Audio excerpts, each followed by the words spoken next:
పిన్నంకి 12 సంవత్సరాలకి 2 కొడుకులు ఇచ్చినావు. నేను ఎన్ని డాక్టర్లు పెట్టినా చూపించుకున్నా కాలేదు. ఎన్ని ₹1,00,000 పెట్టుకున్నాం డాక్టర్ దగ్గర. టాబ్లెట్లు ఇస్తున్నారు కానీ నిలబడలేదు.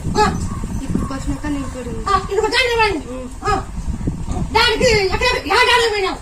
బళ్ళారిలో అన్ని డాక్టర్లు తగ్గిపోయింది. రేఖ డాక్టర్ అంతే. రేఖ డాక్టర్తో చూపించుకున్నాం. ₹1,00,000 పెట్టింటాను. 2,000 ఒక సూజీ వేసుకున్నారు చిన్న. అయినా కాలేదా. ఓసారి 2 సార్లు నిలబడింది. అది గర్భం బాగలేదు, పిండి మానింది, తిరిగా పోయిడ్చింది. ఇంకోసారి నిలబడింది, అది పోయిడ్చింది.